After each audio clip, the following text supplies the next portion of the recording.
As Warren Buffett once said, if you don't find a way to make money while you sleep, you will work until you die. Today, I'm going to list a few easy passive income alternatives where technical knowledge and the large initial investments are not required, and share a bit of my personal experience. If you are unfamiliar with any terms, look them up on investopedia.com. Please note, this is not meant as financial advice, more so small steps. Passive income requires little to no effort to maintain once it is established, but at the start, you will need to invest time, money, or a combination of both. Number one, while I would not consider this as income, there are ways to get paid for doing the things you normally do, such as spending your money. One is to get a debit, not credit, card from the bank that gives cash back for tap and go payments. That $3 coffee I bought gives me back 6 cents. Not much, but it's free money and slowly adds up. Another is to use cashback services for almost any online purchases.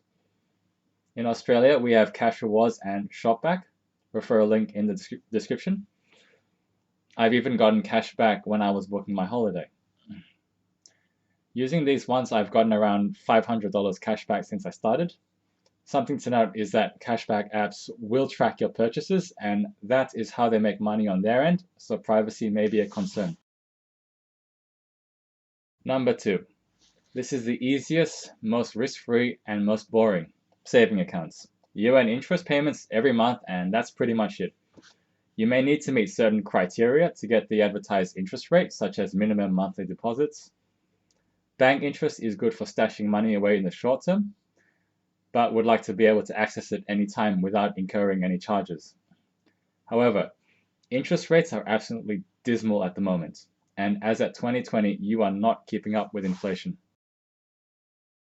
Number three, which requires a little more effort than bank interest and is a bit more risky, is the share market.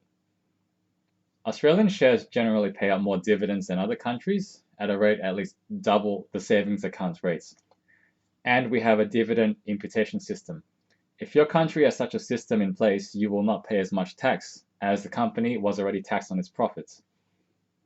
A lot of companies will also offer a dividend reinvestment plan, so the dividends can be used to buy more shares of that company without incurring additional costs.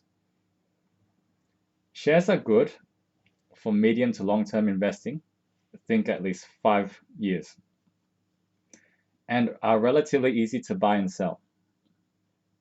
I prefer to buy index funds, such as ones that invest in the top 200 companies, over buying companies individually. However, your money value fluctuates each business day based on the share price. Our markets in Australia have dropped 30% in like a month.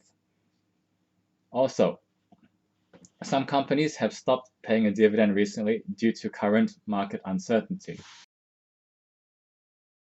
Number four, and one I have seen mentioned a lot online, is selling stock photography on sites like Shutterstock. You can upload photos to be used commercially in advertising, for example, or for editorials for media use. At first, I thought this was a brilliant idea. So off I went with my 2-year-old Android phone, went through my old photos for some nice landscape shots, and learned how to edit photos. Then I quickly realized my phone photos were not up to the quality they wanted, and many got rejected.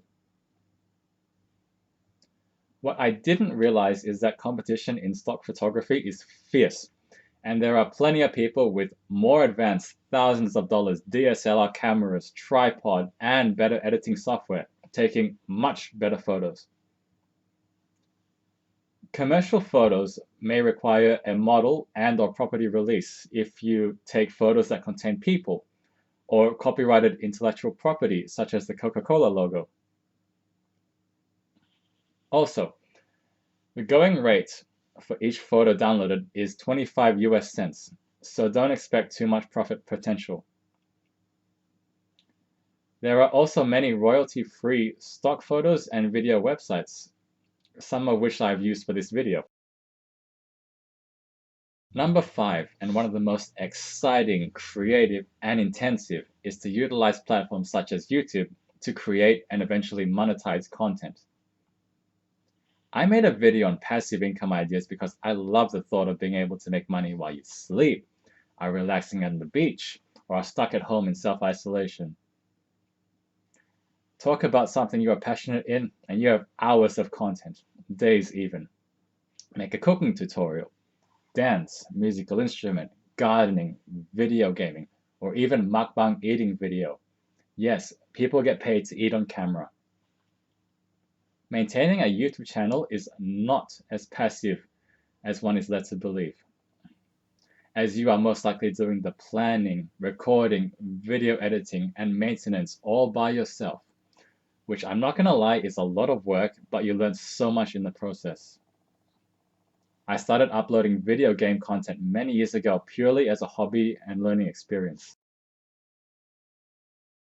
In conclusion, there are hundreds of different ways to make money passively, and the ones I have listed I found to be the easiest to get into without too much knowledge, investment capital, or signing any contracts. Please keep in mind, some passive income streams have been affected due to the virus. If this still does sound too daunting, just remember that a majority of people do not have passive income. If you have enjoyed this video, please like, subscribe, and comment, and I'll see you next time.